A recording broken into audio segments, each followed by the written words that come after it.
Hi everyone, welcome to Kippan Education channel. So as you know that कि हमने psycho की जो series start करी हुई है इंपॉर्टेंट क्वेश्चंस की, उसका ये नेक्स्ट पार्ट है। ठीक है, साथ ही साथ में हम साइको का जो साइकोलॉजी का आपका सिलेबस है वो भी कर रहे हैं, और साथ ही में जो भी इंपॉर्टेंट क्वेश्चंस है उसकी भी एक सीरीज़ स्टार्ट कर दी है। क्योंकि अगर हम अब आइडिया लगा के चले तो मैक्सिमम ज़्यादा से ज़्यादा 2 मंथ्स ही बचे हैं आपके पेपर में। ठीक है, सो अब आपको क्वेश्चंस का भी आइडिया होना चाहिए कि कैसे क्वेश्चंस आते हैं, क्योंकि आप अगर टॉपिक्स पढ़ रहे हो, खुद से पढ़ रहे हो या कहीं और से पढ़ रहे हो, कहीं से भी देख रहे हो, तो आपको इतना आइडिया होना चाहिए कि उस टॉपिक में से किसको ज़्यादा ज़ोर देने की ज़रूरत है। तो उस चीज़ को आप तभी देख पाओगे अगर आपको आइडिया होगा कि प्रीवियस ईयर पेपर्स में कैसे क्वेश्चंस आते हैं। क्योंकि टॉपिक जो होता है ना, सिलेबस में लिखा होता है, तो उस टॉपिक में तो बहुत कुछ होता है। ठीक है, कोई भी टॉपिक ले लो, एक टॉपिक आप पकड़ो, उसमें बहुत कुछ होगा, बट हमें सिर्फ वह चीज़ें करनी है जिसमें से आपको क्वेश्चंस आते हैं।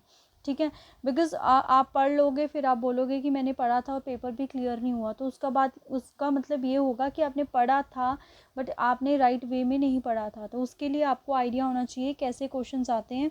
तो वही आइडिया देने के लिए मैंने ये सीरीज़ स्टार्ट करी हुई है, ताकि आपको पता चल सके अगर आप सेल्फ स्टडी भी करना चाहते हो कि कैसे क्वेश्चंस आते हैं, किन क्वेश्चंस पे ज़्यादा जोर देने की आपको ज़रूरत है। ठीक है, तो स्टार्ट करते हैं अपना फर्स्ट क्वेश्चन।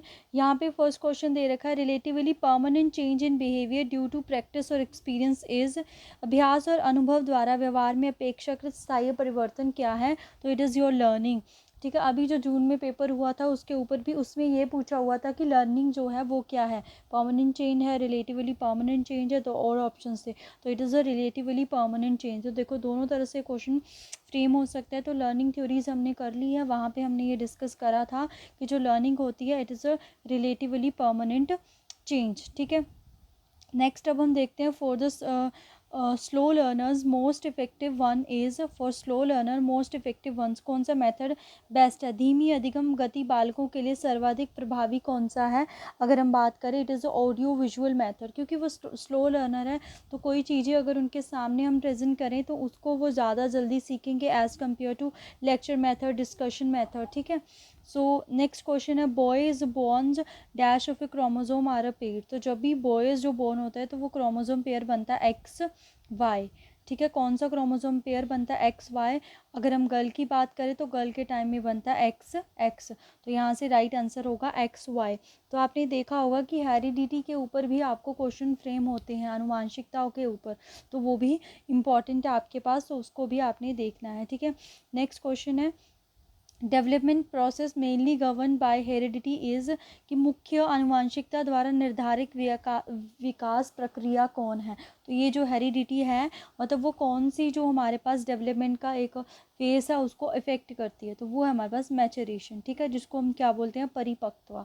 तो हमने ग्रोथ एंड जो डेवलपमेंट चैप्टर है, अगर हिंदी में बोले वृद्धि और अपनी जो होती है विकास, उसको डिटेल में करा हुआ है विद हैंड रिटन नोट्स।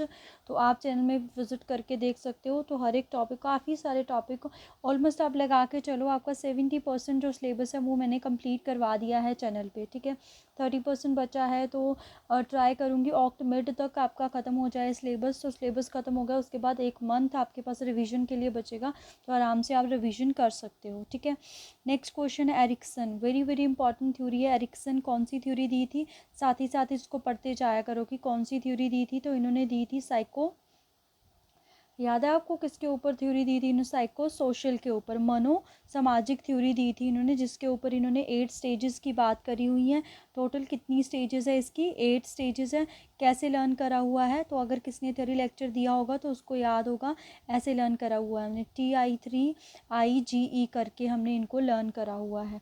ठीक है, तो क्वेश्चन में क्या फ्रेम हुआ है कि 6 to 12 ईयर्स जो स्टेज होती है उसको हम क्या बोलते हैं? 6 to 12। देखो, टी से हमारे पास ट्रस्ट, ए से एनाटॉमी आता है हमारे पास। ठीक है, ये हमारे पास 0 से मतलब बर्थ से 1.5 ईयर्स तक, फिर ये 1.5 से 3, उसके बाद हमारे पास 3 to 6 चलती है।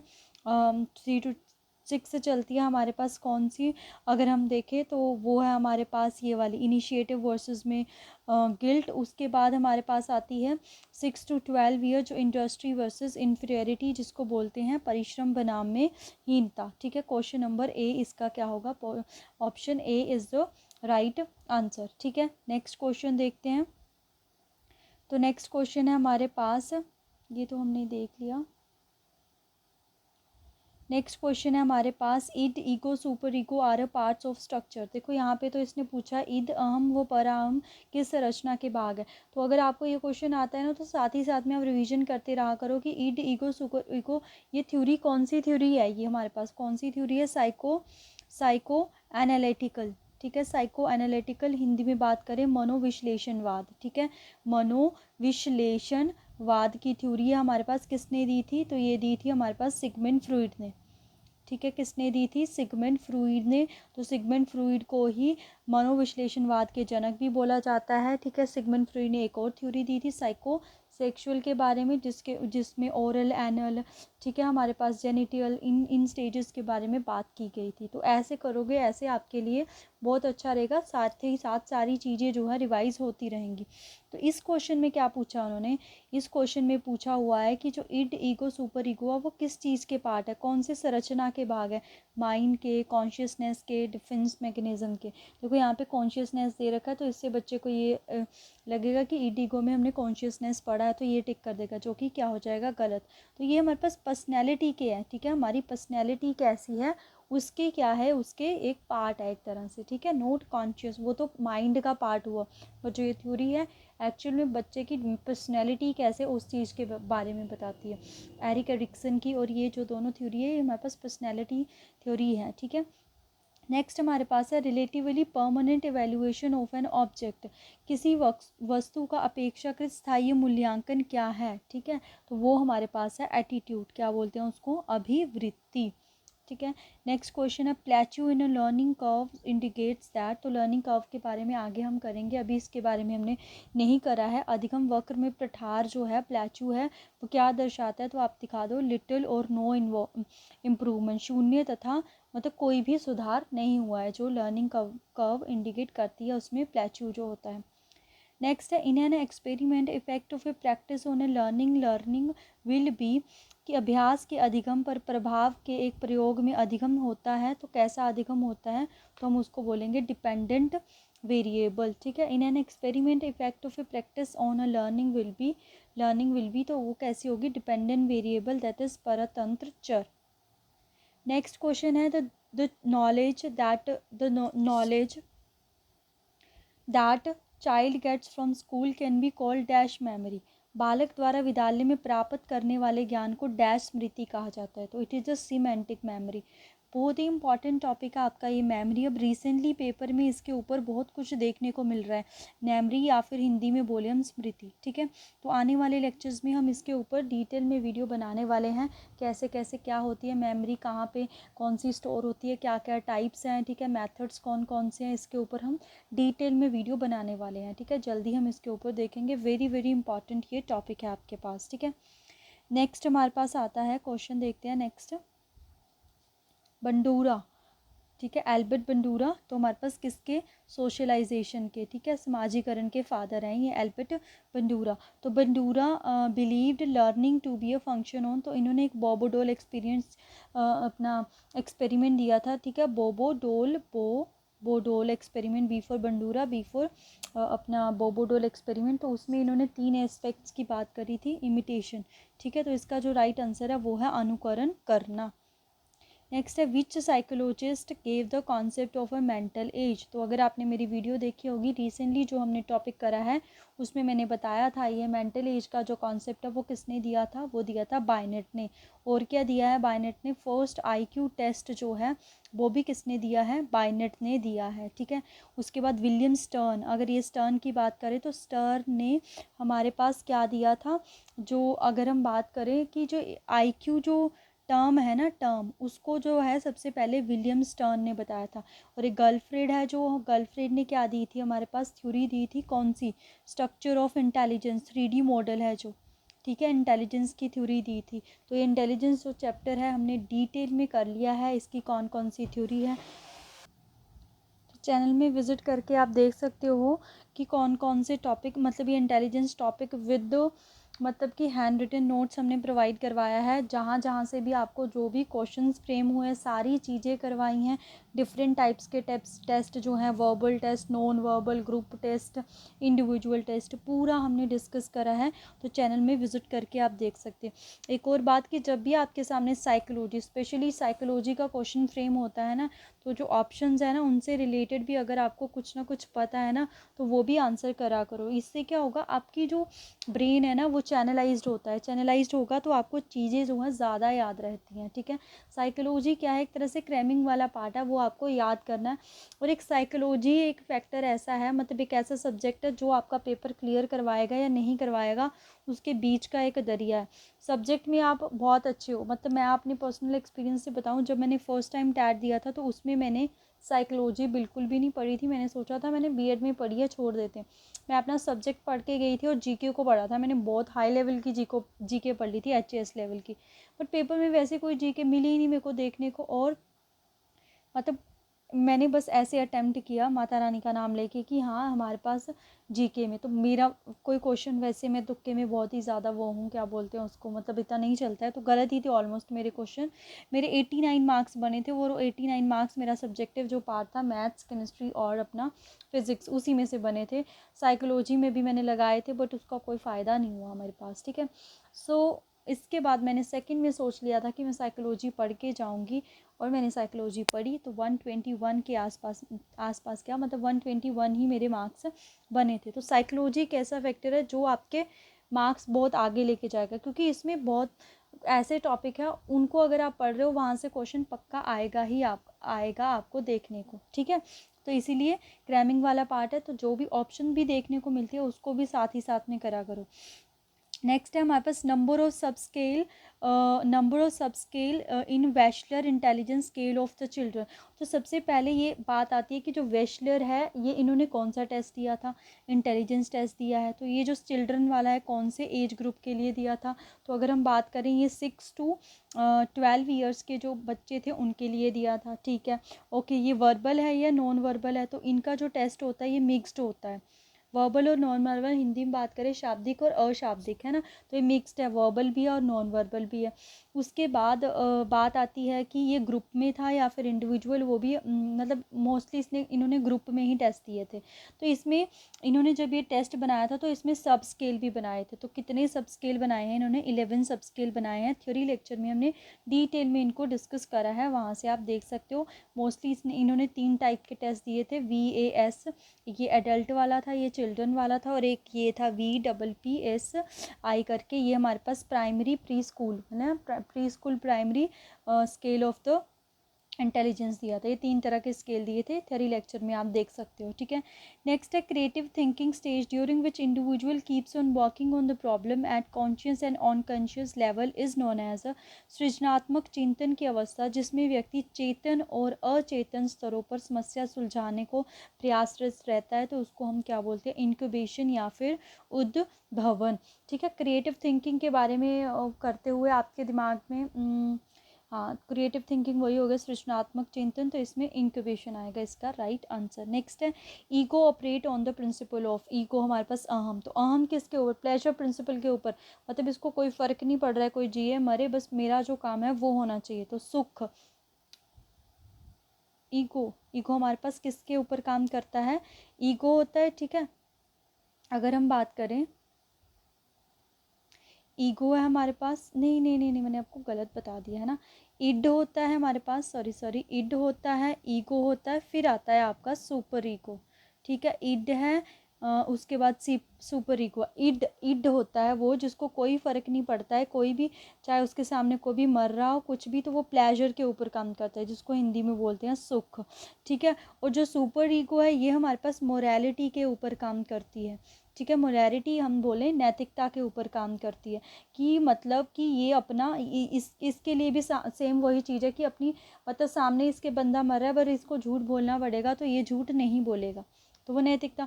तो ईगो जो है इन दोनों के बीच में समायोजन का काम करती है, मतलब कि एक तरह से बैलेंस बना के रखती है, जो रियलिटी के ऊपर काम करती है। ठीक है, किसके ऊपर, रियलिटी, तो हम बोले वास्तविकता के ऊपर काम करती है। तो इसका ऑप्शन सी जो है वो यहाँ पे राइट आंसर होगा, नोट प्लेजर। प्लेजर हमारे पास इड के लिए था। ठीक है। तो ऐसे आप इन चीज़ों को, थ्योरीज़ को देख सकते हो। सिगमंड फ्रॉइड को हमने डिटेल में पढ़ा हुआ है, चैनल में विजिट करके आप देख सकते हो।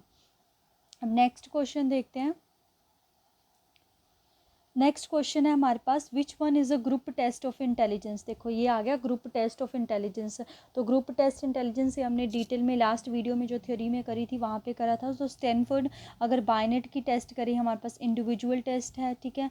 उसके बाद हम को ब्लॉक डिज़ाइन की टेस्ट करी, ये भी इंडिविजुअल टेस्ट है। वेशलर एडल्ट इंटेलिजेंस अभी पढ़ा, ये तो मिक्स्ड टेस्ट है, तो इसको तो हम कैटेगराइज नहीं कर सकते। तो ये जो है आर्मी बीटा, ठीक है, कौन सा है, आर्मी बीटा जो टेस्ट है ये हमारे पास ग्रुप, अगर हम बात करें ग्रुप नॉन वर्बल टेस्ट है ये, ठीक है।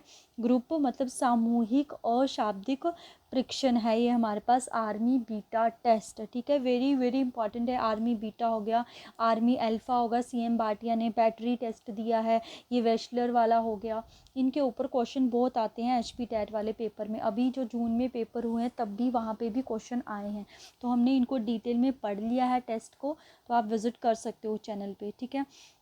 नेक्स्ट आता है, इन पियाजे theory during the stage does conservation of volume length mass etcetera occurs. पियाजे के सिद्धांत में आयतन, लंबाई, मात्रा इत्यादि का संरक्षण मतलब कंजर्वेशन जो चीज़ें हैं वो कौन सी स्टेज में आनी स्टार्ट होती है, तो वो होती है concrete operational stage, that is स्थूल प्रक्रिया वाली स्टेज में, ठीक है। कौन सी कितनी स्टेजेस होती है जीन पियाजे की अगर हम बात करें, तो जीन पियाजे में SPCF करके हमने याद करा हुआ है, sensory motor, pre operational, concrete, formal operation, ठीक है। शैशवावस्था प्री ऑपरेशनल को बोलते हैं हिंदी में पूर्व संक्रियात्मक, और कॉन्क्रीट को बोलते हैं संक्रियात्मक या मूर्त, अमूर्त बोलते हैं ना, नहीं मूर्त बोलते हैं शायद, हाँ मूर्त प्रक्रिया, और फॉर्मल औपचारिक वाली हो। ये हमारे पास 0 to 2 ईयर्स होगी, ये 2 to 6 ईयर होगी। उसके बाद ये हमारे पास 6 to 12 ईयर्स होगी, और ये 13 to अप टू जब तक लाइफ है तब तक चलती है। तो इनमें इंपॉर्टेंट टर्म्स है conservation, object permanence, hypothetical thinking, abstract thinking, concrete thinking, ठीक है। ये सारी चीज़ें हमने डिस्कस कर लिया जीन पियाजे की थ्योरी में, तो आप चैनल पे विजिट करके देख सकते हो। तो इसका राइट आंसर है concrete operational stage. Attention is affected by, अवधान प्रभावित होता है, किससे प्रभावित होता है, इन्वायरमेंटल वेरिएबल से, चाइल्ड कैरेक्टरिस्टिक्स से, बोथ इन्वायरमेंटल वेरिएबल और चाइल्ड कैरेक्टरिस्टिक्स, ठीक है, दोनों ही इसमें रिस्पॉन्सिबल हैं। नेक्स्ट आता है, for the child feedback provided by teacher act as, कि बालक के लिए अध्यापक द्वारा दी गई प्रतिपुष्टि का ज्ञान है, मतलब जो फीडबैक देते हैं वो टीचर, वो किस चीज़ का काम करता है, रीइंफोर्समेंट का, पुनर्बलन का। उससे पता चलता है एक बच्चे को कि कैसा उसने करा है, कितनी उसको और ज़रूरत है पढ़ने की किसी भी पर्टिकुलर टॉपिक को, तो वो होगी रीइंफोर्समेंट, पुनर्बलन, not transfer, not frustration, not regression, ठीक है। तो अगर यहाँ से आप देखो तो रीइंफोर्समेंट के ऊपर किसने थ्योरी दी है, किसने दी है, स्किनर ने, ठीक है। ऐसे आप याद कर सकते हो, स्किनर ने कौन सी थ्योरी दी है, अगर हम बात करें तो इसको हमने ORS से याद करा हुआ है, ऑपरेंट कंडीशनिंग थ्योरी दी है, ठीक है। रैट के ऊपर एक्सपेरिमेंट करा था, और S4 स्किनर ने दी है, ठीक है। ऐसे आप चीज़ों को लर्न कर सकते हो। A kind of learning which depends upon A consequences, एक प्रकार का अधिगम जो प्रमाणों पर निर्भर करता है, प्रमाणों पर, यही रीइंफोर्समेंट वाला। तो रीइंफोर्समेंट वाला कौन सा था, ऑपरेंट कंडीशनिंग, किसने दी है ऑपरेंट कंडीशनिंग की बात करें हम, अभी हमने देखा स्किनर ने। क्लासिकल कंडीशनिंग कैसे याद करा हुआ है हमने, CDP करके, C for classical, D for dog, P for Pavlov ने दी है, ठीक है। किसने दी है, पैवलो ने दी है। एक रिस्पॉन्स टू स्टिमुलस काम करती है, और एक स्टिमुलस टू रिस्पॉन्स काम करती है हमारे पास। ये इन्हीं के फर्दर टर्म्स है हमारे पास, ठीक है। ऐसे आप साथ ही साथ रिवीजन करते रहा करो, बहुत ही फिर चीज़ें ज़्यादा रिवाइज होती हैं। नेक्स्ट क्वेश्चन देखें अगर हम, तो नेक्स्ट क्वेश्चन है हमारे पास, A classroom in which children are actively encouraged to ask question is based on a dash viewpoint. एक कक्षा जिसमें बालकों को सक्रिय रूप से प्रश्न पूछने के लिए प्रोत्साहित किया जाता है, डैश दृष्टिकोण पर आधारित है। मतलब बच्चे लर्निंग कर रहे हैं बाय डूइंग, मतलब वो क्वेश्चन पूछ रहे हैं, कुछ ना कुछ कर रहे हैं, तो लर्निंग क्या हो रही है हमारी, लर्निंग बाय डूइंग हो रही है। तो लर्निंग बाय डूइंग हो रही है, मतलब कुछ काम करके हम अधिगम सीख रहे हैं। तो ये चीज़ें कौन से साइकोलॉजिस्ट ने बोली हुई है, हमारे पास कंस्ट्रक्टिविस्ट थे हमारे, जो संरचनावाद है, हमारे संरचना निम्रितवाद है, जैसे हमारे जीन पियाजे, तो ये कंस्ट्रक्टिविज्म हुआ हमारा, निम्रितवाद या फिर इसको संरचनावाद भी बोलते हैं, ठीक है। नेक्स्ट क्वेश्चन है हमारे पास, our opinion about an important aspect of our self is called, स्वयं के महत्व के बारे में हमारी अवधारणा डैश कहलाती है, तो वो है सेल्फ एस्टीम, आत्म गौरव। ये अभी जो जून में पेपर हुआ है उसका क्वेश्चन है, ये प्रीवियस ईयर क्वेश्चन है, आपको आया हुआ था नॉन मेडिकल वालों को। अकॉर्डिंग टू थॉरनडाई थ्योरी, तो थॉरनडाई ने कौन सी थ्योरी दी थी, थॉरनडाई ने हमारे पास कौन सी थ्योरी दी है, ये हमारे पास थ्योरी को देखते ही हमारे दिमाग में आना चाहिए ट्रायल एंड एरर, ठीक है, ट्रायल एंड एरर। और थॉरनडाई ने कुछ और भी दिया है, यस, अगर आपने थ्योरी लेक्चर दिया होगा तो इंटेलिजेंस की जो मल्टी फैक्टर थ्योरी है, ठीक है, कौन सी है, मल्टी फैक्टर जो थ्योरी है हमारे पास बुद्धि की, हम बोल सकते हैं बहुकारक सिद्धांत है, जो वो किसने दिया था, थॉरनडाई ने ही दिया था। और एक मल्टी इंटेलिजेंस थ्योरी है, वो हॉवर्ड गार्डनर ने दी है। क्या बोला, theory importance laws of learning are laws of readiness exercise effect, तो तीनों ही ये इसके इंपॉर्टेंट लॉ है हमारे पास थॉरनडाई के, ठीक है। नेक्स्ट क्वेश्चन देखते हैं, the psychological method of individual study, ठीक है, इंडिविजुअल स्टडी ऑफ चाइल्ड, बालक के व्यक्तिगत अध्ययन की मनोवैज्ञानिक विधि कौन सी है, तो मतलब हम इंडिविजुअली जानना चाहते हैं बच्चे को, तो वो होगी केस स्टडी। क्वेश्चनरी में हम मतलब क्या करते हैं, सभी बच्चों से रेटिंग स्केल में भी हम सभी बच्चों को रेटिंग स्केल देते हैं, एक्सपेरिमेंट मेथड में भी हम ग्रुप में बात करते हैं, तो यहाँ पे अप्रोप्रिएट मेथड है केस स्टडी, केस स्टडी, ठीक है।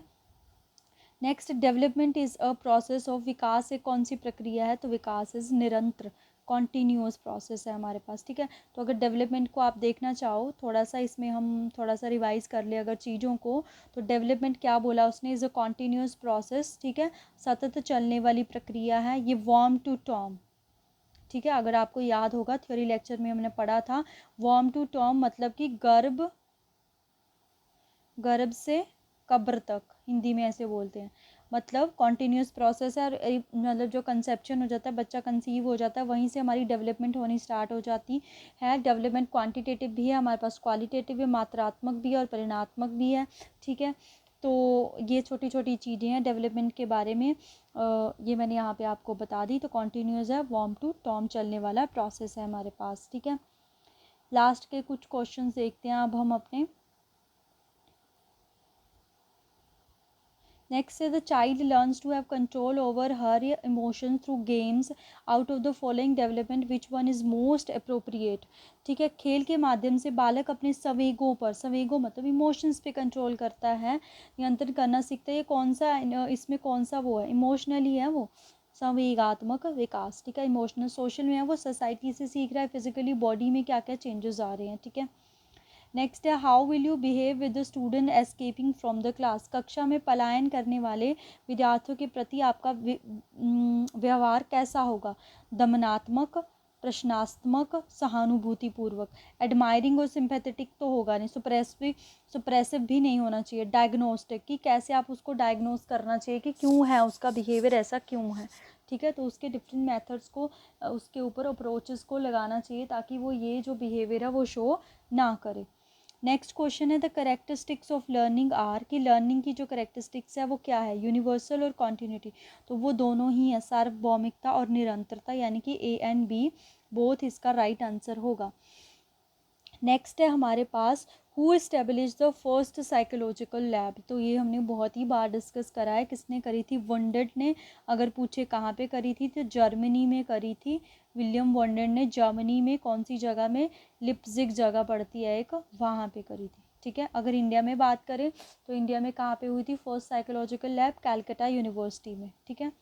नेक्स्ट क्वेश्चन है हमारे पास, encoding is the process of, पूर्ण संकेतन प्रक्रिया है हमारे पास, ये किससे रिलेटेड है, हमारी मेमोरी से, किसका है, तो मेमोरी देखो बहुत ही इंपॉर्टेंट क्या है, एक तरह से आपका टॉपिक है ये मेमोरी की। अगर हम बात करें तो आने वाली वीडियोस में हम बहुत ही जल्द जो है ये अपना मेमोरी टॉपिक करने वाले हैं, ठीक है। सो ये थे आपके आज के क्वेश्चन। आई होप आपके लिए हेल्पफुल रहेंगे क्वेश्चन। सो क्वेश्चंस को कैसे अप्रोच करना है मैंने आपको बताया है। इन केस अगर आपको क्वेश्चन का पीडीएफ चाहिए, ठीक है, क्वेश्चन का पीडीएफ चाहिए तो आप मेरा टेलीग्राम चैनल जो है ज्वाइन कर सकते हो। वहाँ पे जाके मैसेज ड्रॉप करना कि हमें इस क्वेश्चन का पीडीएफ चाहिए। बाकी अगर मैं बात करूँ हैंड रिटन नोट्स की, जो साइकोलॉजी के मेरे हैंड रिटन नोट्स हैं, तो हैंड रिटन नोट्स मेरे पेड हैं, ठीक है। तो अगर आप ख़रीदना चाहते हो तो वो मैं आपको मतलब कि पेड रखे हुए हैं मैंने अपने जो नोट्स हैं। सो आज के लिए इतना ही। आई होप वीडियो आपके लिए हेल्पफुल रहेगी। Thank you so much. Happy learning.